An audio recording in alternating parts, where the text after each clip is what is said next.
generálneho prokurátora, ktorý sa teda vyjadril nad tým, že Krajská prokuratúra v Bratislave nereagovala adekvátne na tie pochybenia vyšetrovateľa inšpekčnej služby, teda že mal byť zaujatý a odňala vec v Bratislave a dala to potom na vy. Čo si o tom myslíte? Máte pod sebou inšpekciu?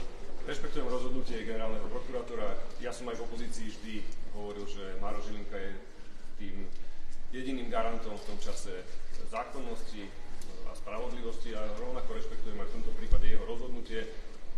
Pre nás to neznamená de jure nič, čiže rešpektujem toto rozhodnutie pána generálneho prokurátora. Mení niečo na vašom rozhodnutí dočasne pozbaviť štátnej služby príslušníkov, tak sa niečo.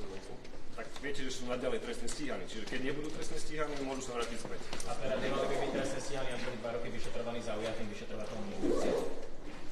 Pokiaľ sú trestne stíhaní, tak budú postavení mimo služby. A respektíve, či vyvodíte aj nejaké konzekvencie, alebo pán Zurian voči tomu vyšetrovateľovi, keďže sa ukázalo, že bol zaujatý, už to bude aj generálny prokurátor. Budem sa o tom s pánom Zurianom baviť, pán Zurian vie, čo má robiť.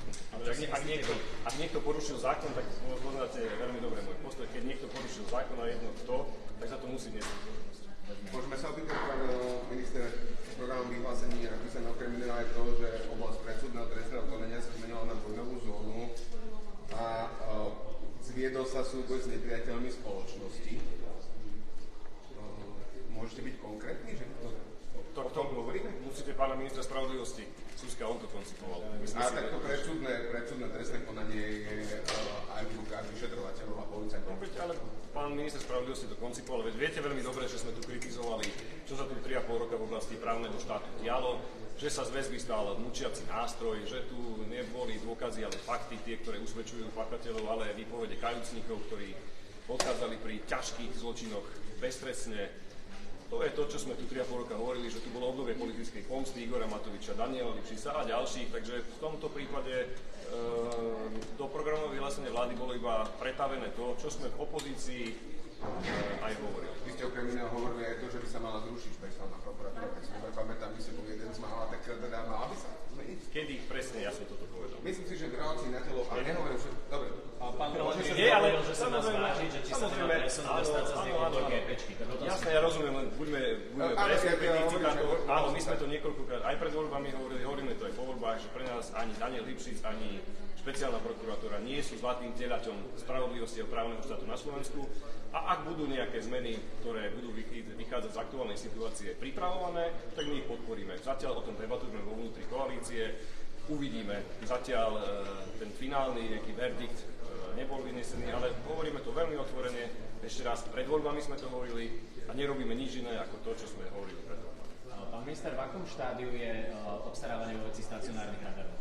Ja som po svojom príchode dal preveriť všetky verejné obstarávania a niektoré obstarávania som požiadal aj kolegov, pána štátneho tajomníka, aby predĺžil lehoty na niektoré obstarávania a nevylučujem, že aj v tejto veci tá lehota bude predĺžená ešte viac. Dneska je predĺžená do 30. novembra. Nevylučujem, že to bude na dlhšie obdobie v zmysle zákona. Takže ja neviem, nemám ešte plnú informáciu o všetkých verejných obstarávaniach. Vnímam, že okolo tohto verejného obstarávania boli nejaké mediálne šumy. Čiže my všetko necháme preveriť. Ak bude čokoľvek, akákoľvek pochybnosť, že by tam niečo nebolo v súlade so zákonom, ja som pripravený takéto verejné obstarávania aj zrušiť, aj keď sa bavíme o radoroch alebo aj o iných veciach. A teda máte záujem si osvojiť tento projekt a považujete to za dobre, tie stacionárne radary obstarať?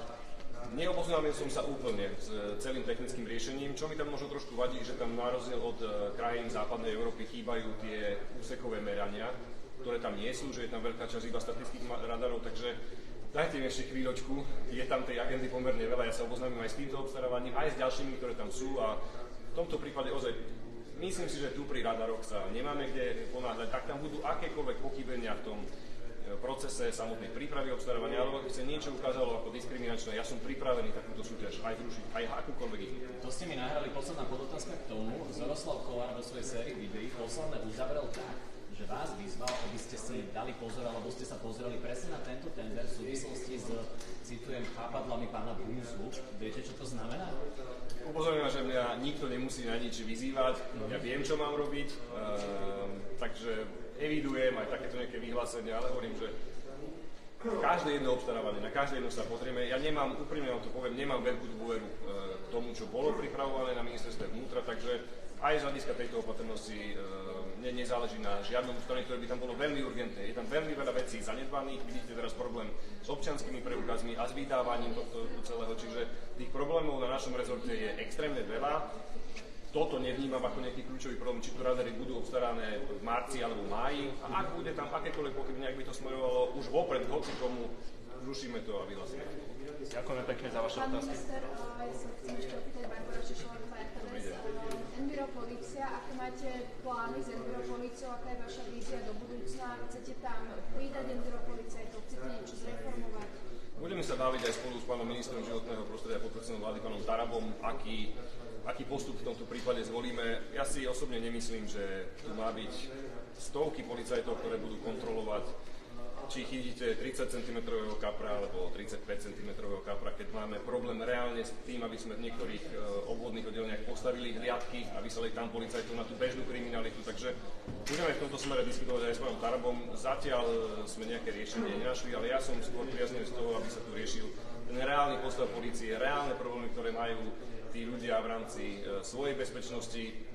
A menej si myslím, že treba chrániť korytnačky, keď má byť takto politicky nekorektný. Ono tu nie je o korytnačkách a kaproch, bavíme sa tu aj o veľkých aj daňových únikoch, aj skládkach a podobne, čiže nie je to vaša veľká téma. Myslím si, že tieto veľké prípady treba prešetriť, to s vami absolútne súhlasím a preto hovorím, že ten názor ešte nemáme ustalený, lebo ja som tiež zastanca toho, že takéto veľké veci, veľké skládky, ktoré tu v minulosti boli, na ktoré bol upozornený aj pán Budaj a v tomto prípade nekonal, takéto treba preriešiť, ale možno menej sa treba venovať tým korytnačkám a kaprom.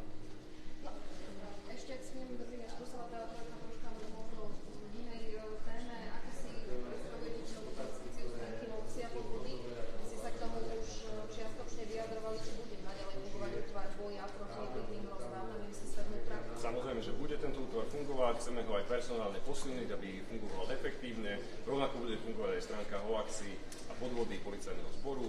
Aktuálne tam je nové vedenie komunikačného odboru na policajnom zbore.